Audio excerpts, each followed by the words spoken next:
For instance, you may or may not be aware that some of the clergy, the Sunni clergy, tied with the rebels, and recently announced fatwas. It is all right to rape Christian and Alawite women.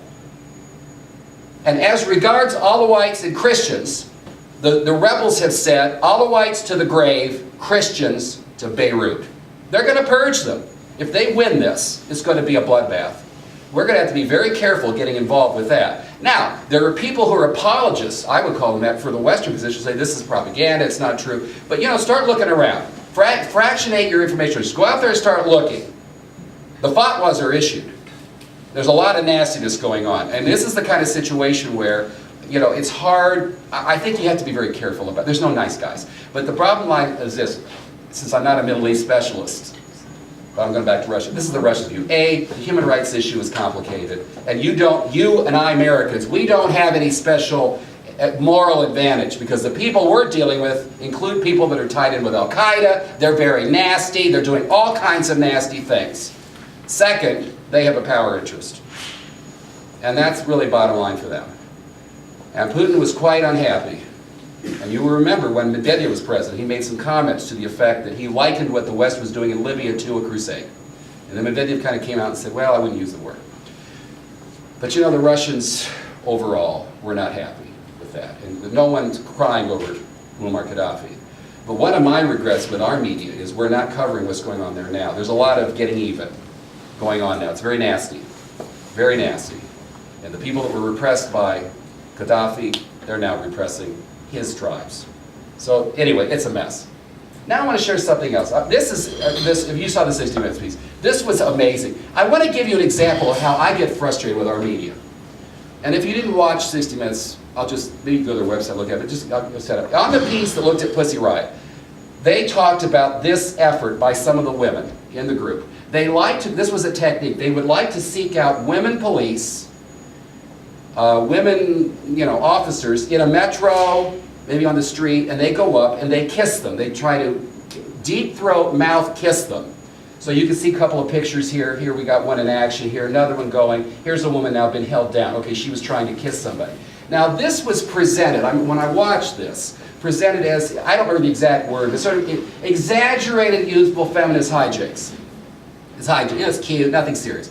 Now, I went into my class the following week, because to me this is kind of problematic. I think there's more to it. This isn't just cutesy. So I got a cop in my class. He's a part of the U of A police department, named Hunter, big dude.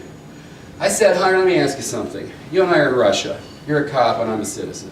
I'm for human rights, and I want to make a statement. I'm going to come over and deep throat kiss you. So he's looking at me, I'm cross-eyed. And I said, what are the implications? He said, Pat, that's assault. You're going to jail. If you come up to me, grab me, it's assault. He said, now, if we end up like the one on the bottom right, they show one there where they're rolling around on the ground. He said, that's assault and battery. If I end up on the ground with you, and we're wrestling, I have to wrestle you down, that's assault and battery. This is getting serious. It was funny, because he watched this. I was kind of curious. We watched the program. And I was going to turn to him. I knew, I know his background. So I was watching Hunter. He was just really disgusted. I could use a more graphic word, shall we say, but he was disgusted watching this. So we got into quite a discussion of how he would. So I'm just saying, when I look at this, and this was presented, because my wife watched this, we were watching this together, and this was made out as something kind of like, the tone was, it's unfortunate they're doing it, it's a little carrying away. But you see, Russians find this really problematic. So we can discuss this maybe more, but I'm just giving you an example of how this played out through this news program as not something that serious. I got a cop sitting in the room that said this really angered him, and if he were the victim of this, and that's the way he sees it as a cop, he would want jail time for that person. Yeah.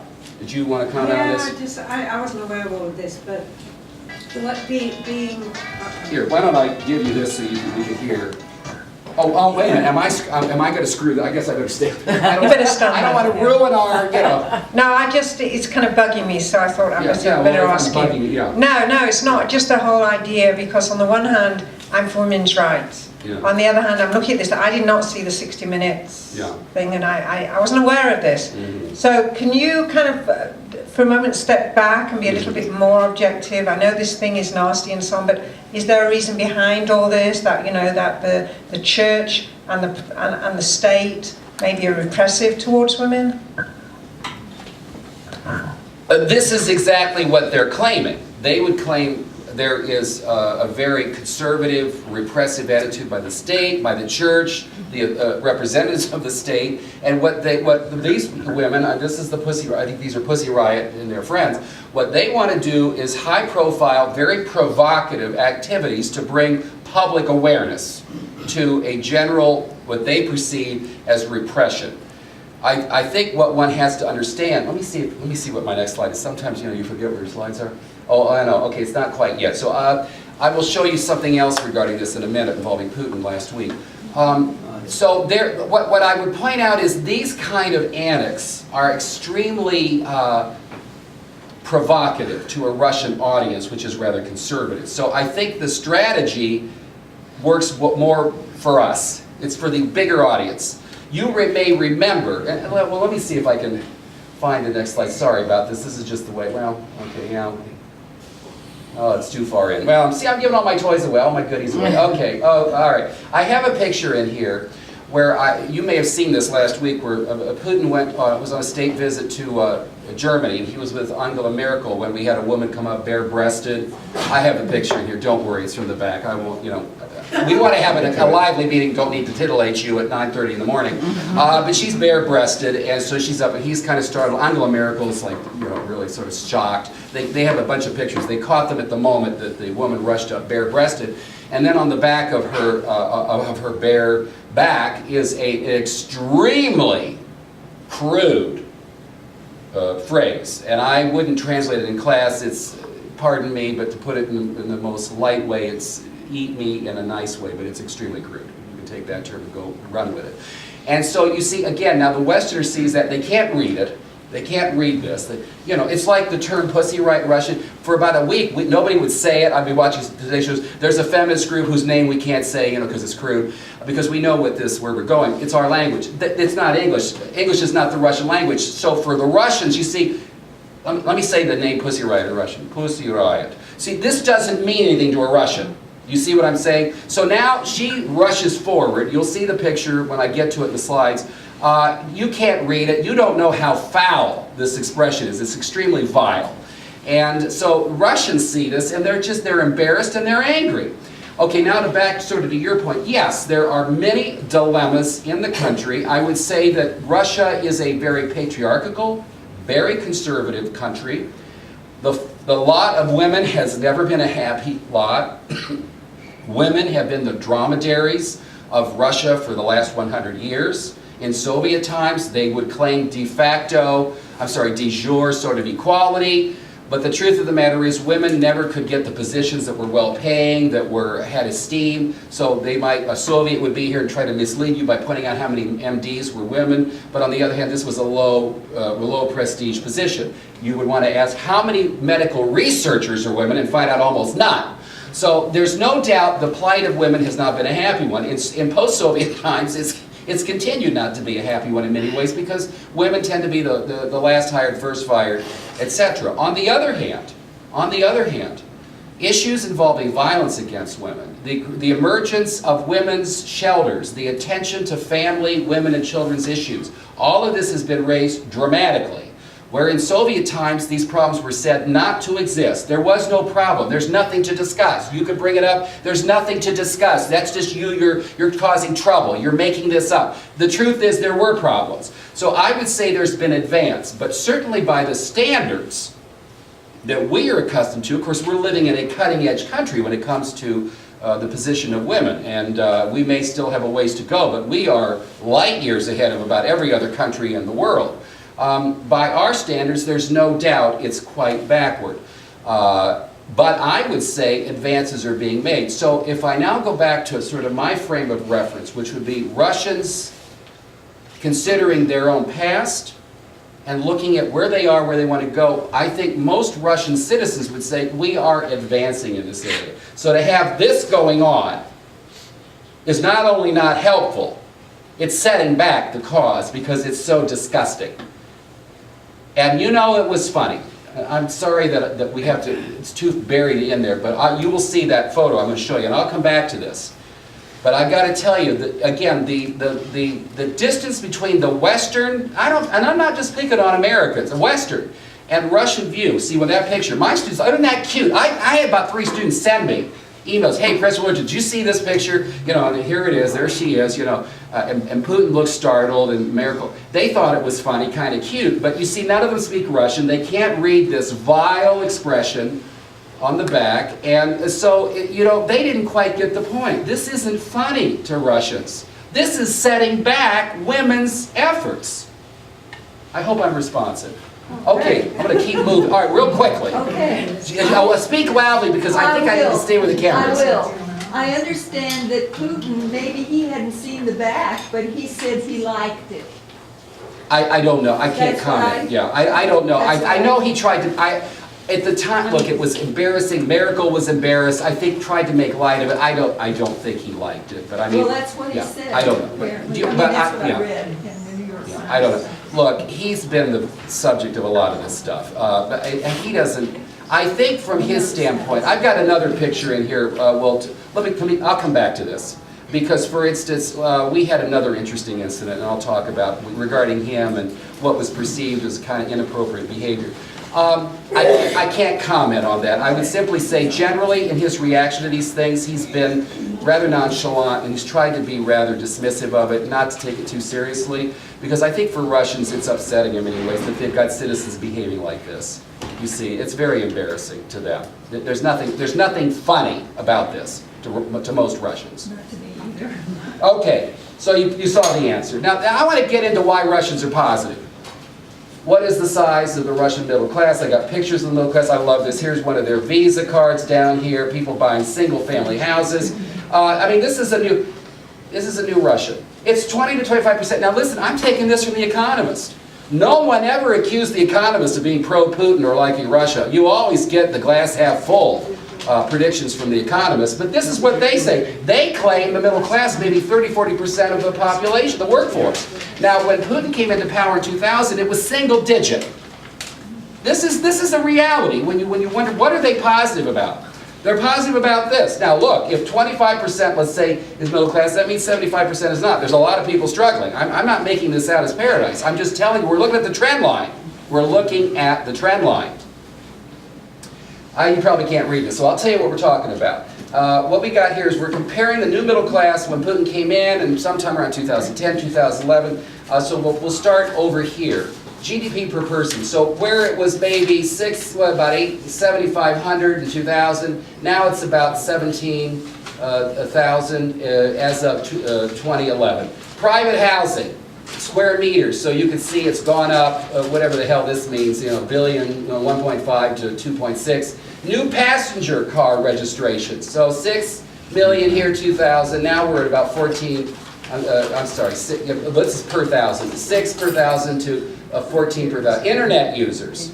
So we've got, per 1,000, a lot of internet use. IKEA, I'm going to come back to IKEA. There was like one store, 2,000, now there are 14. Spending on luxury goods, you can see how much it's grown. Tourists traveling abroad, this is a big deal. So in 2000, it looks like a little over 4 million went abroad. Now we're talking about a little over 9 million. This is what Russians know. You see, this is the logic of the growing middle class. Now let's look at IKEA. Drove by the one down in Tempe on the way up here. I'm still got to get in there, I've never been in that IKEA. So anyways, look at this. I mean, incidentally, IKEA services the middle class. Give me a break. This isn't for billionaires. Billionaires don't go there. This is middle class. So what's happening here? First, IKEA, 2000. Now we've got 14 of these babies. Incidentally, for comparative perspective, U.S. has 38, China has 10. They're not just in Moscow. They're not just in Moscow. Here they are all over the place. What you got here we got, there are 14 of them. What you have now is going on. These are going into places like the Phoenix, Houston, they're cities that are comparable, Seattle, Philly. This isn't all about it's all in 1 or 2 cities. It's spreading out. This is, to me, the sign of the middle class growing and expanding. When I do one of these river tours between Moscow and St. Petersburg, and I was talking with some of you last night over dinner, encouraging you to do one. I'm doing one this summer. I'm excited. Sorry, ours is sold out, but there's other options. They're fabulous. You get a wonderful overview. Everybody go to Russia. Everybody in this room's got to go to Russia. Russia's beautiful. There's the history being made there is so incredible. It's a wonderful place. And here's the wonderful thing. Do a river cruise. Either start in Moscow, take the rivers up to St. Petersburg, or vice versa. You will see the great cities. You can't go to Russia and not see the Hermitage and Red Square and Kremlin. You got to see those. But how about the great provincial cities like Yaroslavl? How about smaller towns, villages, countryside? You see it all because the rivers were the major highways of Russia. You'll see such a wonderful cross-section. Do a river cruise. 2 weeks. It's wonderful. And you set up in your cabin. Instantly. I don't work for any companies. I'm just telling you, Russia's an amazing place. It's beautiful. You got to go in the summer, incidentally. One last point on this. Here's the story. You're going to get on your cabin. Get in that cabin. You're going to set up. You don't have to keep changing. You're going to see all of Russia. You never have to change rooms. It's wonderful. You can just set up shop comfortably. It's wonderful. Yeah. I was going to ask, would you lead one? I do this through the U of A travel, alumni travel, and so I'm a lecturer. In other words, I don't fix your toilet. In other words, I don't do that. So I do lectures and stuff. Listen, send me an email. They've got my email. Send me an email, and I'll get you in touch with our people. But here's something. Maybe you're an alumnus, a proud alumnus of ASU. I'll even say that. UCLA, whatever. Look at your alumni group. They all do these. They're great. But I'm happy. I'd love to have you. We'll have fun. We'll have fun. I'm going to show you the Hermitage like you haven't seen the Hermitage. It's great. Maybe we should all go as a group. Yeah. Hey, you know something? Here's the other thing. Let me tell you about these ships. We're not talking the Love Boat with 3,000 people, this kind of deal. This is a river cruise. These ships hold about 150. It's 120. Manageable, lovely. Oh, it's wonderful. Hey, I'd do it. Yeah, let's do it. Here, this man here can facilitates these things. See and I'll be in touch. Anyways, I'm serious. If you people have an interest, I will get you in touch. We'll get you the information. I'm going this summer. I've done about 12 of these babies. I'm taking my daughter. She's graduating from college.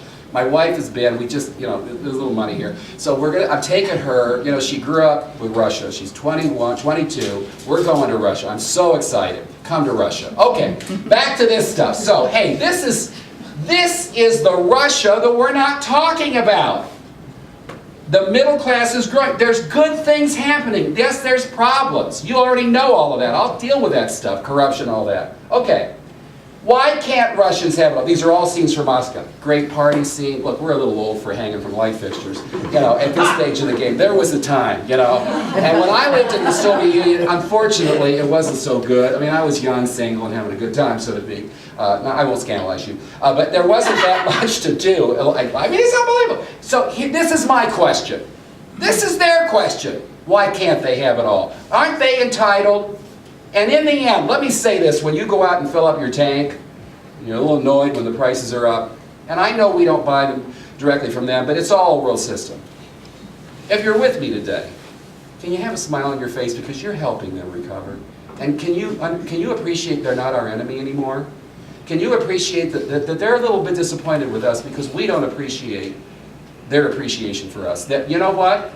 After 9/11, no one has done as much for us in fighting international terror as Russia. And they would appreciate it if you would remember that.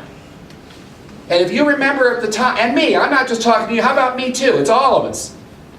Right after 9/11, the Russian defense minister, this is first Putin president, he was asked, are you going to help us? Are you going to open up Russian airspace? No. Are you going to allow us to put bases in Central Asia? Because there's no way we were going to stage against Afghanistan without that. No. And a week later, Putin came out and reversed him publicly. Yes, we're opening up our airspace, and they did.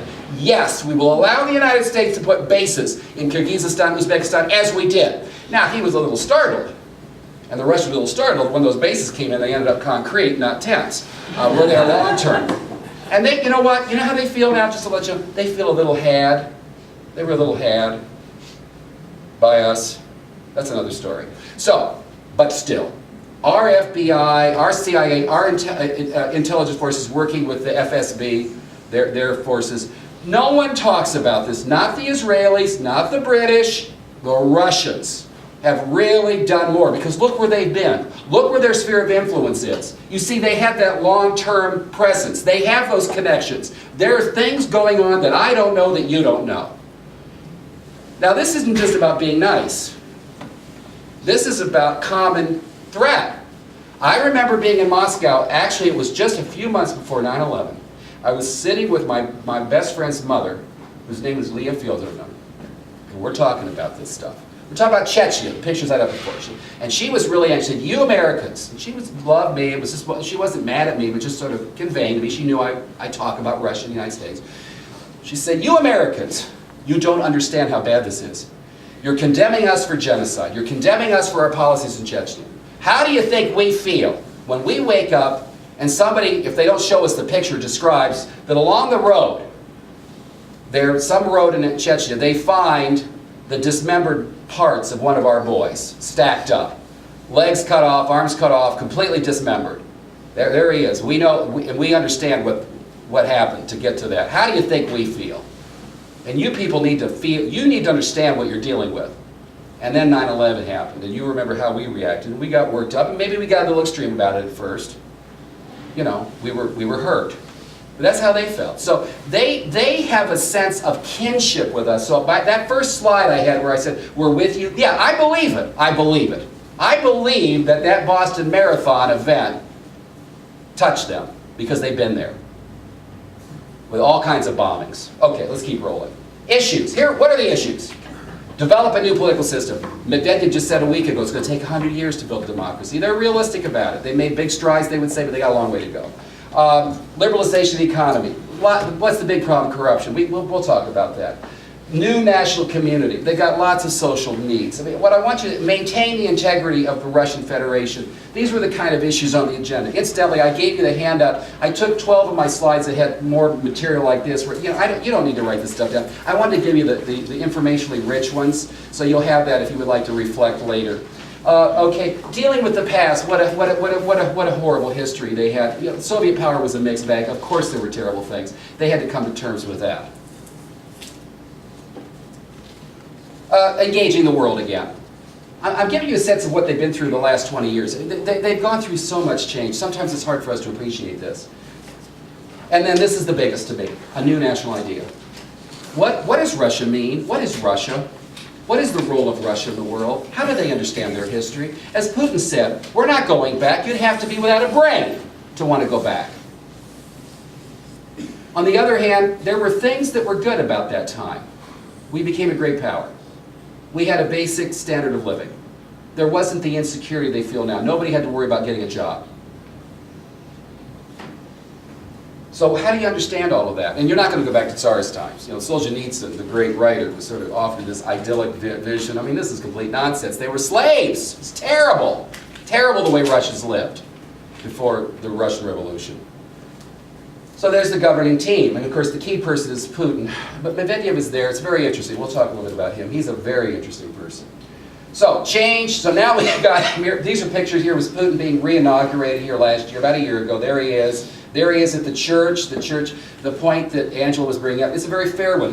I think for somebody that's really cutting-edge, Western-style, human rights person, they're not thrilled with the Russian Orthodox Church. It's quite conservative. And it's behaving the way it did when it was tied in with the czars. But this is part of the inauguration. The president inaugurated, goes to the cathedral and is blessed by the patriarch of the Russian Orthodox Church. Medvedev is a believer. Putin's a believer. Yeltsin's a believer. I don't think Gorbachev is. I don't remember. Yeah, they're believers. Now this is what they went through that made their situation so tough. Nobody went through this, the quadruple revolution. Nobody went through this. Political change, economic change, social change, new identity. They all happened simultaneously. See, the others did not. Poland knew what they were. The Poles knew. They wanted to get out of Soviet power. China, no one's debating the logic of a 5,000-year glorious civilization. These people knew who they were. The Cubans now, and when we move beyond, when the two Castros are gone, and we'll see where that leads in Cuba. I'm not expecting a revolution. I assume there'll be an evolution and they'll move forward. But the point is, in all of these cases, these one-time Soviet allies and Marxist-Leninist countries, you didn't have quadruple. This is why it was so tough. But I'm saying this is the biggest long-term challenge because they've got to sort this out. What is their role in the world? How much do they identify with the West or the East? One of the things we don't get is this. For Russians, Putin is a Westernizer.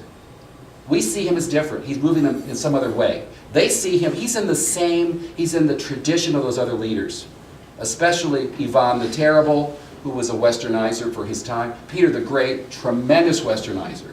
Stalin's a little different case, but certainly Catherine the Great, Alexander II, they did it, of course, their way, and we weren't happy with their way at the time. But he's a westernizer. There's no doubt about it, but it's a very delicate matter. So this is the big challenge to the Russians. They were dealing with a failing state. It's not failing anymore. Let me tell you some good news. Here's some good news. If you were like me, you would like Russia to come back, that you want Russians to live a good life the way we do. For the first time in over 30 years, at least 20 to 30, the Russian population grew last year. This is a wonderful thing to me. Now, it's very modest. We're talking 20,000, 30,000 in a country of 143 million. So statistically, it's nothing. Symbolically, it's everything. Their population has been dropping for 25, 30 years for various reasons. But for the first time, they actually recorded more births than deaths. I find this encouraging. It says to me a variety of policies to which I'm going to turn briefly are working. That more babies were born than people died, because this isn't coming from immigration. So there's some really good things happening, but we have to understand it's a long-term trend line. My belief has been in terms of Russia coming out of Soviet power, it take 2 generations. 40 years. It's going to be 40 years. I say symbolically it started in 1985, the year Gorbachev came to power. Incidentally, I have a higher regard for Gorbachev than my Russian friends do. I don't see him as a complete nightmare. So it started in 1985 with Gorbachev. So I'm saying to you, and I've been predicting this for a long time, and I'm sticking with it. I say the moment of reckoning, where it's fair to stop and say, now we assess, okay, you had 2 generations, 2025. At that point, I hope I'm still not only living, but I'm mentally active. I want to look at this. I have felt that at that point we could really look and determine all the efforts of Yeltsin, Putin, Medvedev, what do they sum up to? Have they finally left Soviet power? Remembering that the Soviet Union was not defeated the way Germany or Japan. It imploded. And so it's been an evolution. So it's 2013, we got 12 years to go. 12 years to go. A lot has been accomplished. Much to be accomplished. But the failing state, resurrection of the state, strong center, strong federal government, executive presidency, this is very much at the heart of it. It very much reflects Russian preferences. They like strong government, they like strong leaders. Who inspires them? Now here are the characters you hear about, you may not know what they look like. You obviously recognize Putin, you recognize Medvedev. How about the owner of, one of the big owners of the Nets, Prokhorov, the billionaire that ran for president, very charismatic guy in the early 40s. How about the traditional leader of the more Western, pro-Western elements, Grigory Yavlinsky here, he's kind of an egghead, but he's been around for 20 years. How about the head of the Liberal Democratic Party, neither liberal nor democratic, he's a fascist, Vladimir Zhirinovsky, and then the longtime head of the Communist Party, Gennady Zyuganov. Now these were some of the major players. Not all of them ran for president, but most of them did the last time. So these 3 here, Yavlinsky, Zhirinovsky, Zyuganov, far left, far right, pro-Western right, then this is the new guy on the block. You see, none of these people inspire the way that this guy does. In the end, this is part of the issue. It's not simply that Putin is keeping people out. These parties, especially Yavlinsky, Zhirinovsky, Zyuganov, they keep getting nominated.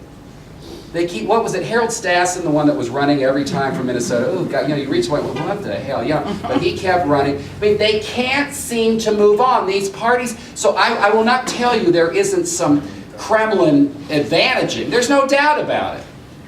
In every country, those in power are somewhat advantaged. But what I'm also saying is you look at these why aren't these parties getting some new blood? How about the communists? Let's get with the 21st century now. We got somebody, I mean, look at it. You want to go to sleep. I've watched him speak. By 10 minutes in, I'm gone. I'm gone. This guy's, we're deadly. Now, this guy's lively, but hell, he wants to take back Alaska. He wants to reset borders with Poland and Germany. I mean, give me a break. He's a live wire, but that's a little too lively for me. This guy is just too much of an egghead. They don't trust academics. He's an egghead, and look, he's charismatic. He actually came in 3rd, this billionaire. I saw a hand in the back. Yes, yell out your question. What is the connection between Russia and Iran? Oh boy, that moves us in a very, what interesting, how did that come out of this? Are you just got Iran on the brain a lot because of what's going on there? Okay, obviously Iran is a major customer for nuclear energy. I think the Russian, and you know what, I'll tell you why I like this question, and look, I'm not an expert on Iran.